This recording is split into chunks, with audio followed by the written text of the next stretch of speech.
Vamos a corregir el examen. La cuestión 1 decía una esfera metálica de 10 centímetros de radio cargada a un potencial de 1000 voltios se coloca en el seno de un campo eléctrico uniforme de 500 newton por coulombio.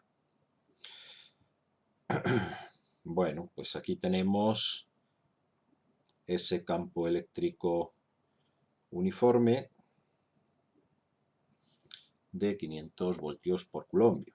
Serían estas flechitas que estoy marcando aquí. Un segundo, que esto está ahora. Vale, estas flechitas me están representando el campo eléctrico uniforme. Y en el interior de ese campo eléctrico, pues hay una esfera de 10 centímetros de radio que está cargada a un potencial de 1000 voltios. La pregunta es cuál es el campo eléctrico en el interior de la esfera. Y hay que razonar la respuesta. Bueno, pues el campo eléctrico en el interior de la esfera es cero, porque es una esfera conductora. Y si es una esfera conductora, todas las cargas que tenga la esfera, pues se van a la superficie de la esfera. Y entonces, cuando yo dibujo una superficie de Gauss, una superficie cerrada, que en el interior, que sería esta superficie verde que estoy aquí rellenando, ¿verdad? Pues esa superficie verde que estaba rellenando por ahí no tiene dentro ninguna carga. La carga en el interior de la superficie cerrada es cero.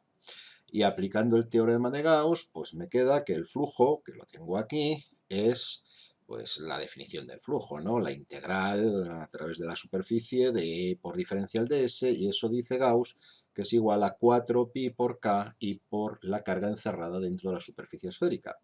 Pero como la carga encerrada dentro de la superficie esférica es cero, pues la integral esa es cero. Y para que esa integral sea cero, pues el campo tiene que ser cero. Así que en el interior de la carga, de la esfera, perdón, el campo es cero, porque es una esfera conductora.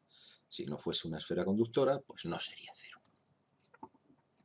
Y esa sería la cuestión número 1. Vamos a ver ahora la cuestión número 2. La cuestión número 2 me habla de una esfera. Vamos a pasar página y veamos esa esferita de 5 gramos de masa, que es esta que tenéis aquí, ¿vale? Bien, tiene una carga de 4 microcoulombios y se cuelga de un punto, el techo por ejemplo, mediante un hilo que tiene masa despreciable y tiene una longitud de 75 centímetros, aunque igual podía medir 20 metros porque realmente no afecta a los cálculos. En ese lugar me dice hay un campo eléctrico horizontal, este que estoy marcando aquí, ¿verdad? Este campo eléctrico, y ese campo eléctrico me dice que va de izquierda a derecha y que tiene una intensidad de 10.000 newton por coulombio. Aquí, como he hecho las letras tan grandes, se ha separado demasiado, ¿verdad? 10.000 newton por coulombio de intensidad. Y me dice que represente el sistema coherentemente. Bueno, pues tengo que dibujar la bolita, y la bolita tiene que colgar de tal manera que esté a la derecha de la línea vertical de puntos, porque la fuerza eléctrica, puesto que la carga me ha dicho que es positiva, tiene que tener la misma dirección que el campo eléctrico. Por lo tanto, esa fuerza eléctrica pues tiene que apuntar hacia la derecha y la bolita se irá hacia la derecha. Además, esa fuerza eléctrica tendremos también un peso, ¿verdad? El peso que está aquí, apuntando hacia abajo, naturalmente, tracción de la gravedad, hacia la bolita, y la tensión, que apunta en la dirección de la cuerda, pues la podemos descomponer en dos componentes que yo he puesto aquí en verde, T sub x y T sub y. Y el ángulo que forma el hilo con la vertical, pues es este ángulo que tenemos marcado aquí. Así que el ángulo que forma con la vertical es alfa. Que, naturalmente, si queréis representarlo en el otro lugar, pues sería este ángulo de aquí, ¿no? Este ángulo que estoy pintando ahí también sería alfa. Así que Pues vamos a pasar a resolver el sistema. Es un sistema en equilibrio, por lo tanto, tanto la aceleración en el eje X como la aceleración en el eje Y serán cero, como tengo aquí representado, ¿verdad? Y bueno, pues entonces en el eje X las ecuaciones serán que la fuerza eléctrica menos T sub X será igual a cero. Y en el eje Y, pues la ecuación será que la tensión en el eje Y menos el peso también será igual a cero. La fuerza eléctrica es la carga por el campo, así que la carga por el campo menos T sub X y T sub X, pues es la tensión multiplicado por el seno de alfa, ¿no? Pues QE menos T por seno de alfa es cero. Y en el eje Y, pues la T sub I, que es T por el coseno de alfa, menos mg será igual a cero. Voy a pasar las tensiones al primer miembro y me queda esto que tengo aquí marcado.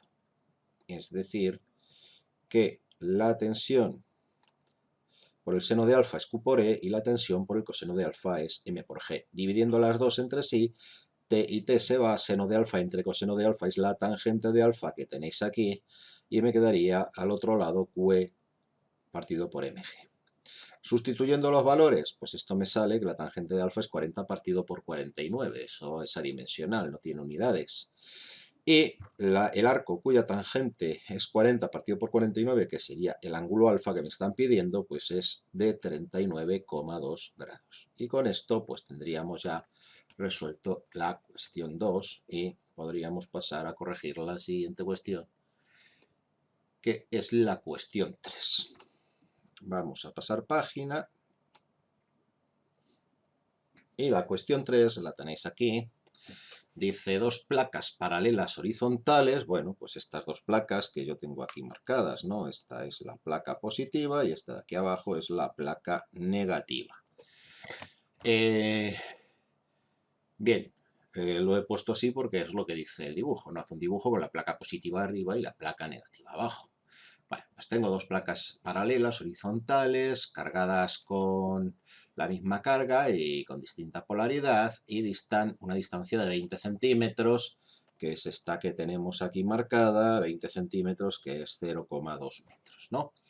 Y el campo entre ellas es un campo de 40.000 newton por coulombio. El campo sabemos que va siempre de positivo hacia negativo, así que es este que tenemos pintado ahí en medio entre las placas. Dice, indica cuál será el potencial en cada placa, suponiendo que en una de ellas el potencial es cero. Vale, pues aplicamos la expresión que nos relaciona el campo eléctrico con el potencial. Si el campo eléctrico es uniforme, pues la fórmula es esta de aquí. Si no fuera uniforme, pues podríamos trabajar con diferencial de V partido diferencial de X. Pero en este caso es uniforme, así que podemos simplificar. Despejando de ahí delta de V, pues me sale que es menos E por delta de X, es decir, menos 40.000, que es el campo, por la distancia entre las placas delta de X, que es 0,2, y eso sale menos 8.000 voltios. Esa es la diferencia de potencial. ¿Dónde estará el 0? Pues el 0 es la que tiene menos potencial y la he puesto en la placa negativa. Y el 8000 pues está en la placa positiva. Naturalmente, 8000 está en la positiva porque recordáis que el campo, que en este caso va hacia abajo, tiene la dirección de los potenciales decrecientes. Es decir, 8000, el más grande, tiene que estar en la placa positiva y va decreciendo en la dirección del campo eléctrico hasta llegar a cero en la placa negativa. Así que esas serían las soluciones al problema, ¿no? Placa positiva 8000 voltios, placa negativa a 0 voltios. Cuestión 4. Vamos a pasar página. Bien, la cuestión 4 es una cuestión en la que me dice que tenemos dos esferas, ¿verdad? Con unos radios de 2 y 8 centímetros, que están separadas 10 metros y que tienen cargas de 10 microcoulombios cada una. Así que, bueno, pues el dibujo lo indica todo, ¿no? El radio de la primera 2 centímetros, el de la segunda 8 centímetros, separada 10 metros, aunque eso en realidad me da lo mismo porque es un dato que no voy a usar. La carga de la primera esfera 10 microcoulombios y la de la segunda otros 10 microcoulombios. Para resolver este problema teníamos que plantear dos ecuaciones. Una que era la de igualar los potenciales, es decir, el potencial de la esfera 1 debería ser, un segundito que lo pongo aquí, a ver, el potencial de la esfera 1 igual al potencial de la esfera 2. Eso es lo que va a pasar cuando las una con un cable, ¿no?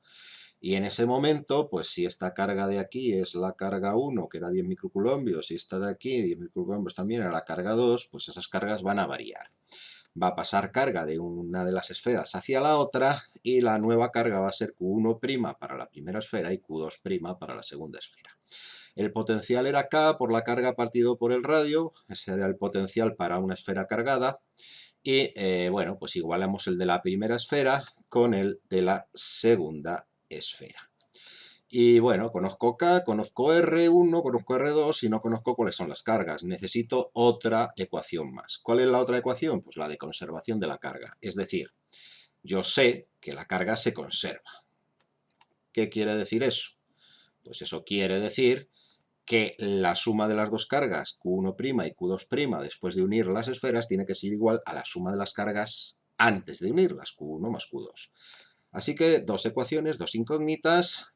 Sustituyo los datos que conozco. Bueno, K y K se me van a ir, por eso no lo he sustituido. Abajo R1 es 0,02, R2 es 0,08.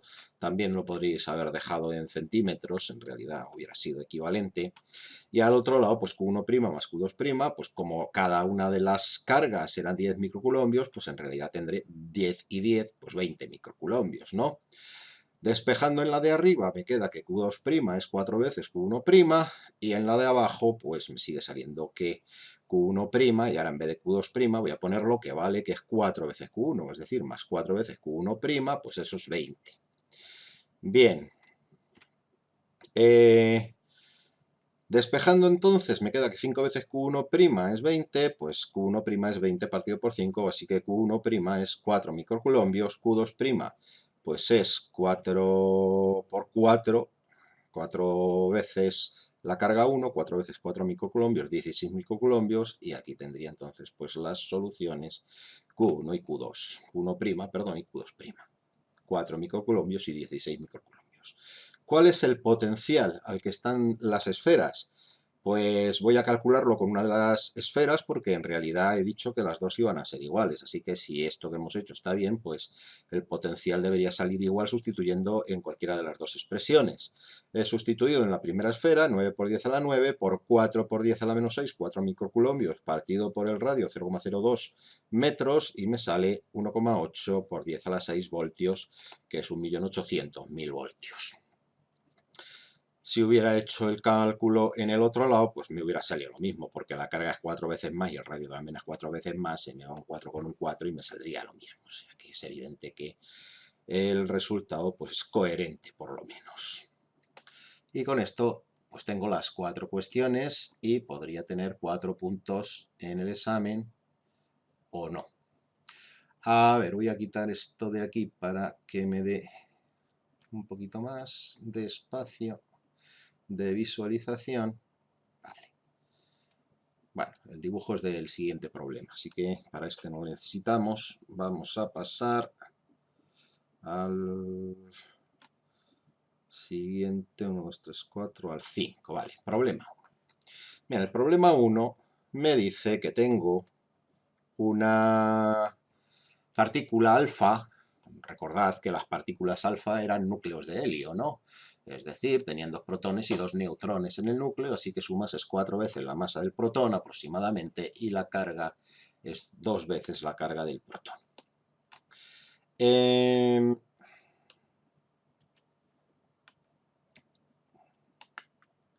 Bien, lo primero que me dice es que la aceleramos mediante una diferencia de potencial de 5.000 voltios y luego entra en un campo magnético de 0,25 teslas, que es perpendicular a la velocidad.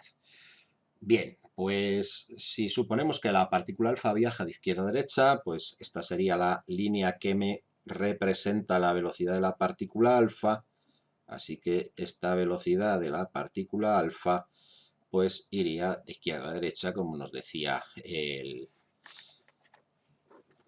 enunciado, ¿verdad?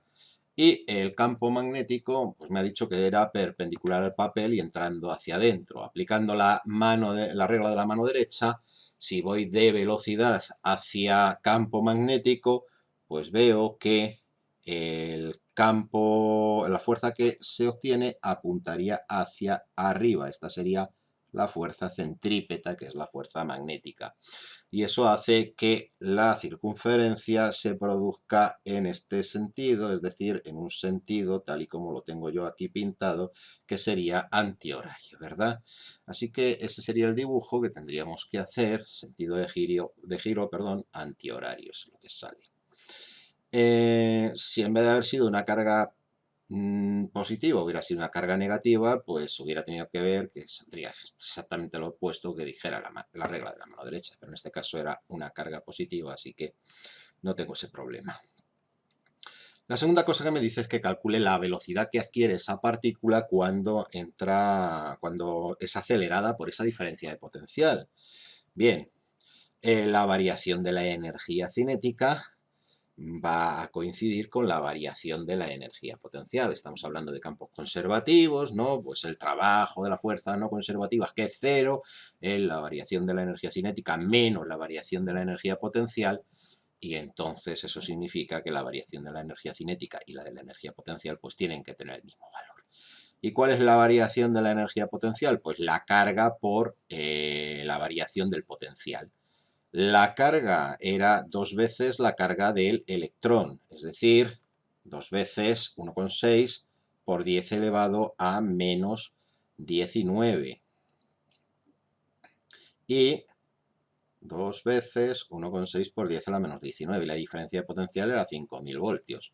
Así que haciendo esos numeritos, pues me sale que la variación de la energía cinética es 1,6 por 10 a la menos 15 julios. Pero la variación de la energía cinética será un medio de la masa por la velocidad al cuadrado, porque la velocidad inicial era 0, ¿no? Si no, tendríamos que hacer alguna cuenta más. Despejando de ahí, la velocidad es la raíz cuadrada de 2 veces la variación de la energía cinética partido por la masa.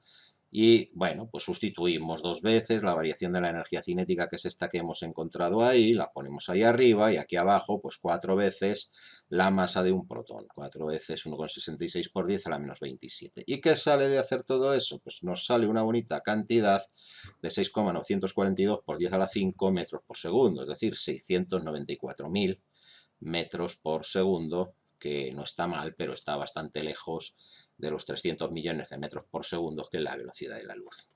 Así que esa sería la velocidad de nuestra partícula alfa. ¿Qué radio describe? ¿Cuál es el radio de la circunferencia? Bueno, aquí tenéis que el radio pues es m por v partido por el módulo de la carga por el campo magnético, ¿no? No voy a desarrollar aquí, vosotros sí tenéis que desarrollarlo cómo obteníamos esta fórmula, pero lo tenéis en el libro, así que lo miráis, o en la teoría, lo miráis y lo ponéis si no lo habéis puesto. La masa, 4 veces la masa del protón, 4 por 1,66 por 10 a la menos 27, la velocidad la que hemos calculado antes, 6,942 por 10 a la 5, la carga, que es el doble de la carga del electrón o del protón, 2 por 1,6 por 10 a la menos 19, y por el campo magnético, que eran 0,25 teslas, que nos habían dicho al principio. Y nos sale un radio de 0,05762 metros, es decir, 5,76 centímetros, ¿vale? Un radio, bueno, relativamente pequeño. Y todavía me pedía una cosa más. ¿Cuál sería el potencial con el que debería acelerarse un protón para describir un círculo del mismo radio? Así que nos tenemos que quedar con este valor y con la expresión del radio. Y en la expresión del radio despejaremos la velocidad. La velocidad será R por Q por V partido por M. Lo vemos en la siguiente página. La velocidad que tendría que tener el protón, R por Q por V partido por M. El radio, el que hemos calculado antes, ahora es un protón, luego la carga es la de un protón, no la de 2 como antes. El campo magnético que sigue siendo igual y la masa de un protón, no la de 4. Y eso me va a dar una velocidad pues bastante mayor que la anterior. La anterior era, pues no me acuerdo cuánto, pues esta es bastante más, ¿no? Esta es de 1.388.000 metros por segundo. Pues ya tengo la velocidad. Y una vez que tengo la velocidad, fijaos que estoy haciendo el mismo problema, pero la inversa. Una vez que tengo la velocidad, la energía cinética, pues un medio de la masa por la velocidad al cuadrado. Y eso sale, pues, 1,60 por 10 elevado a menos 15. Naturalmente ahí me falta la unidad, pues eso serían julios, ¿verdad? Julios. Y esa energía cinética tiene que ser igual que la energía potencial, por lo tanto, esa energía cinética será Q por delta de V, despejando delta de V, pues es la energía cinética partido por la carga. Es decir, 1,6 por 10 a la menos 15 dividido por 1,6 por 10 a la menos 19 y sale justito, 10.000 voltios. Pues 10.000 voltios. Y con esto tenemos el problema 1. Y vamos a ver cuál es el problema 2 y cómo lo podemos resolver. Aquí el dibujito este se me ha descolocado al poner las letras más grandes, así que lo vamos a poner aquí abajo para poder verlo. Bien, no sé si además lo hacemos un poquito más grande, para que se vea hasta un poquito mejor. Bueno, pues así vale. Vamos entonces con ese ejercicio. ¿Qué sería? No sé aquí en qué página estamos, porque esto no se ve. Esta es la de antes, esto también debe ser esta. Vale, bueno, ahí lo tengo. Lo primero que tengo que calcular, naturalmente, es los vectores que necesito. Es el problema típico, tengo en B una carga de 3 microcoulombios, aquí lo tenéis. Tengo en C una carga de 1 microcoulombo y me pide cuál es el campo eléctrico y el potencial en el punto P, que es este de aquí, y eso es lo que tengo que hacer en el primer apartado. Para eso, pues necesito saber cuáles son los vectores que van desde B hasta P y desde C hasta P. Desde B hasta P es, pues, extremo menos origen, 3 menos 3, 0, 1 menos 0, pues es el vector J, 1J. El módulo, pues es 1, un metro. El vector que va desde C hasta P, desde C hasta P, es este vector, ¿verdad? Coordenadas del extremo menos la del origen. 3 menos 0, 3. 1 menos 4, menos 3, es decir, 3i menos 3j. 3i menos 3j, el módulo 3 raíz de 2. Vale, ya tengo esos dos vectores y ya puedo trabajar con el ejercicio A. El campo que crea B en P. Recordad que la fórmula era K por Q, la carga, partido por R al módulo de R al cubo y por el vector R. Y eso es lo que estoy haciendo aquí. 9 por 10 a la 9, que es K, por la carga 3 por 10 a la menos 6, dividido por el módulo de R al cubo, 1 al cubo, y por el vector RBP, que es J. Y cuando hacéis estos numeritos os sale 27.000 J. El vector que va desde C hasta, perdón, el campo que he creado por C en P será 9 por 10 a la 9, por la carga 1 por 10 a la menos 6, partido por la distancia 3 raíz de 2 al cubo y por el vector que era el 3i menos 3j. Y eso sale 353,6i menos 353,6j. Sumo. Me sale que la suma, el vector E en el punto P es 353,6i más 26.646,4 J Newton por Coulombo. Bueno, pues ese sería el campo. ¿Cuál sería el potencial? Pues el potencial, hay que aplicar la fórmula del potencial, que era K por la carga partido por la distancia, por el radio. 9 por 10 a la 9 por 3 por 10 a la menos 6 partido por 1, pues 27.000 voltios. 9 por 10 a la 9 por 1 por 10 a la menos 6 dividido por 3 raíz de 2, pues 2.121. El potencial en P, la suma de los dos, 29.121 voltios. Así que, nada, pues ya tengo el apartado A completo. Apartado B, pues me pide además el potencial eléctrico que se crea en el punto A. En el punto A, que es este de aquí, pues lo que tengo que hacer es calcular los vectores. R que va desde B hasta A, el vector que va desde B hasta A, pues es menos 3i. Y R que va desde C hasta A, y el vector que va desde C hasta A es menos 4j.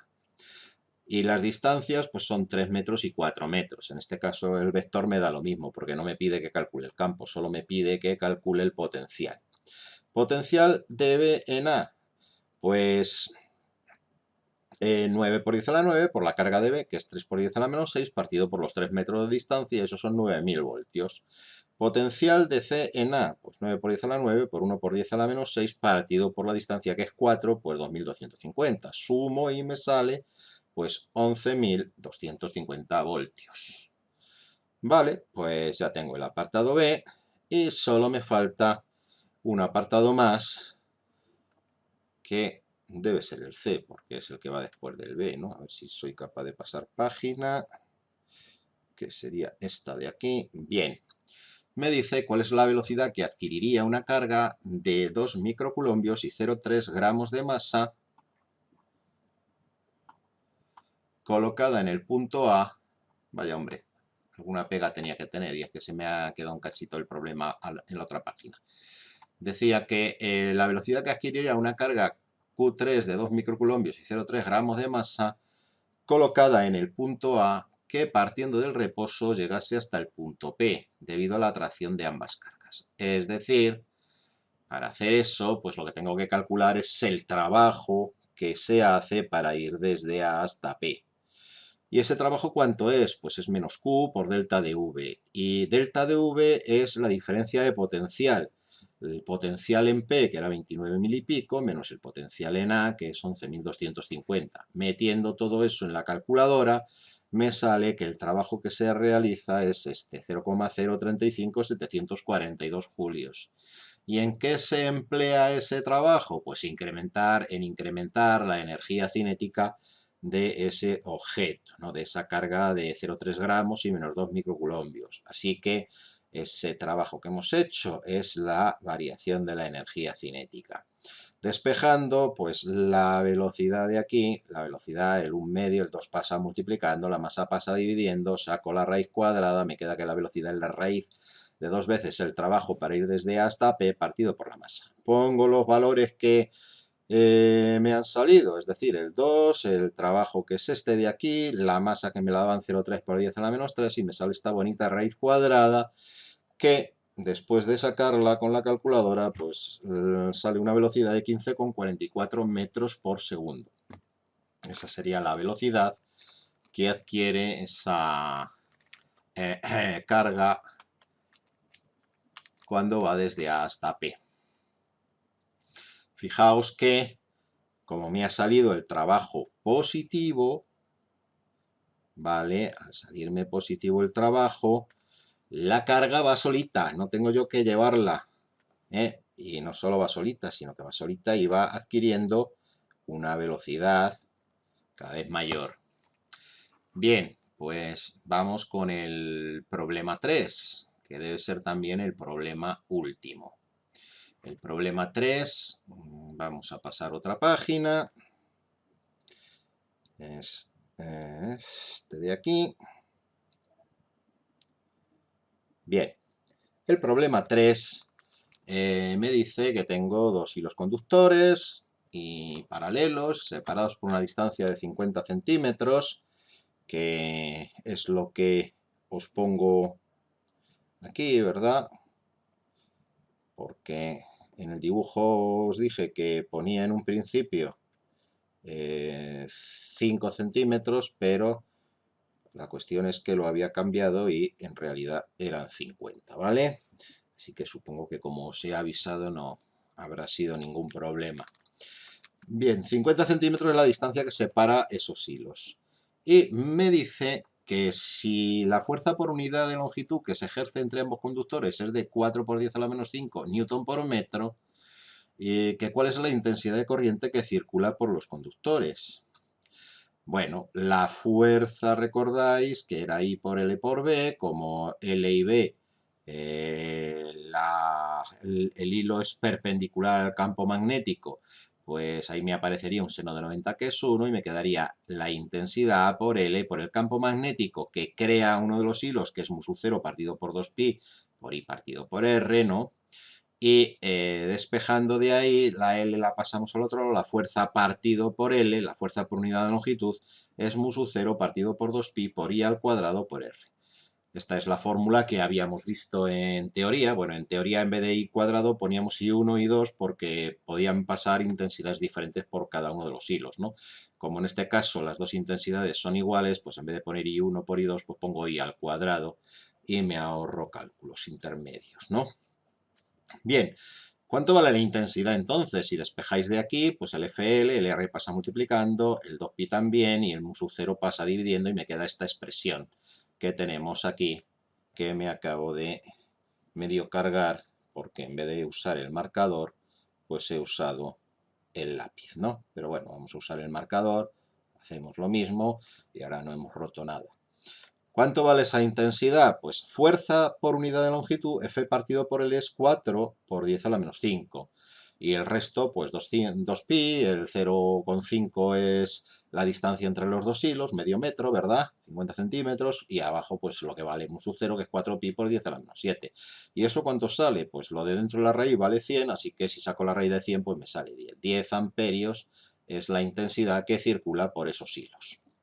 Segunda cosa que me pregunta, valor del campo magnético en A, que está situado en el punto medio de los conductores. Bueno, fijaos que si aplicáis la regla de la mano derecha, voy a coger otro lápiz aquí de un bonito color morado, por ejemplo, pues si centráis aquí y aplicáis la regla de la mano derecha y hacéis un círculo concéntrico con el hilo I que pase por A, pues os sale este bonito hilo amarillo que estoy remarcando por aquí en morado en un trocito, ¿vale?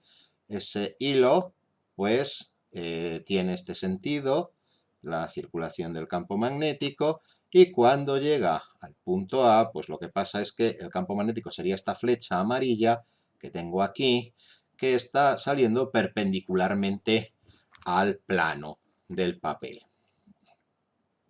Y con el otro hilo, con el hilo verde, pues pasa lo mismo. Voy a seleccionar, aquí tengo el centro, aquí tengo un círculo con centro en el hilo que pasa por el punto A, como ahora la corriente va hacia abajo, pues la dirección de la circulación sería esta, ¿verdad? Esto viene por aquí, pasa por A, la flecha verde también sale del papel perpendicularmente hacia afuera y sigue en esa dirección el campo magnético que crea el hilo. Bien, así que aquí tengo dos campos magnéticos, el amarillo y el verde, que son prácticamente, que son iguales porque están a la misma distancia y tienen la misma dirección y sentido y además las intensidades varían lo mismo, así que esos dos campos son iguales y el campo resultante será la suma de esos dos campos, que es este campo B,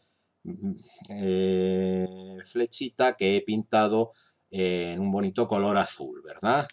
Por lo tanto, ese campo B será el doble del que crea cada uno de los hilos por separado. Por eso he puesto aquí 2. 2 es porque es el doble del que crearía uno de los hilos.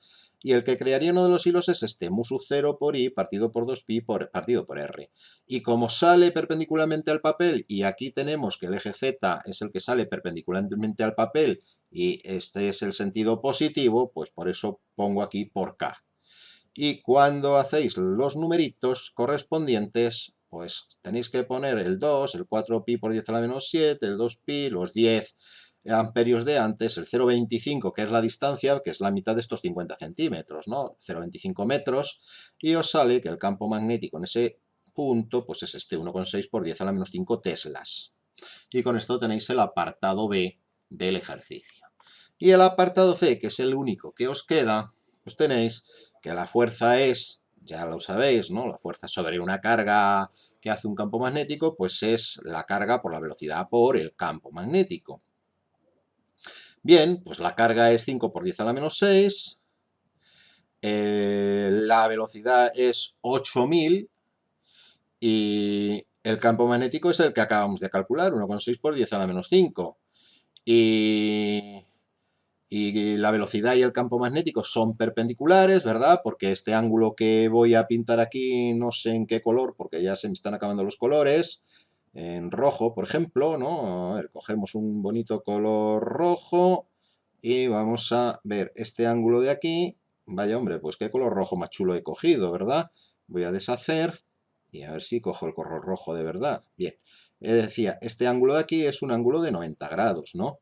Por eso aquí me aparecería pues el seno de 90 grados, que es 1.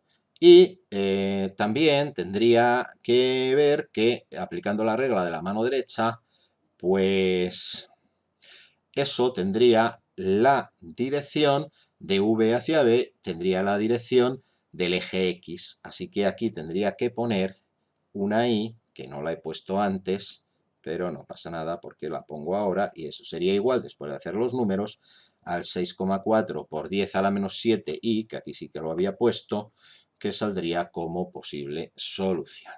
Y con esto ya sí que terminamos el examen y, bueno, pues ya solo os queda echar un vistazo a lo que habéis hecho y corregirlo, mandarme el examen corregido y un cuadrito al principio donde aparezcan las notas de cada ejercicio y las notas también globales, ¿no? Es decir, ¿qué es lo que quiero que me pongáis al principio del examen? Pues un cuadrito como este, un segundito, a ver si soy capaz de pintarlo. Vamos a usar el color morado, pues un cuadrito como este, ¿verdad?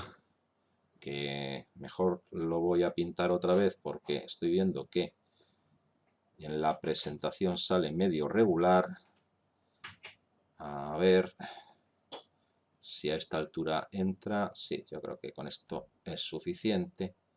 Y el cuadrito pues tendría que tener pues C1, C2, C3, C4, P1, P2, P3, y aquí iríais poniendo la nota, ¿no? Pues en este tenía un 3 de 4, en este tenía un 4, en este tenía un 2, este no sabía hacerle, en este tenía un 8, en este otro 8 y en este un 6, porque me he equivocado en no sé qué. Y entonces aquí ya sumas, ¿no? Pues dices 8 y 8, 16, 16 y 6, 22, ¿no? 22 y 2, 24, 28, 31. Pues he sacado 31. 31, como son 31 de 40, pues ahora tienes que dividir entre 4, ¿verdad? ¿Y esto qué es? Pues es un 7,75, lo vamos a redondear a un 7,8. Pues nada, tengo un 7,8 en el examen. Y eso es lo que tenéis que hacer, pero en vez de ponérmelo al final, me lo ponéis al principio, ¿vale? Bueno, aquí podéis poner también, si queréis, casillitas, que queda más bonito. Venga, hasta luego.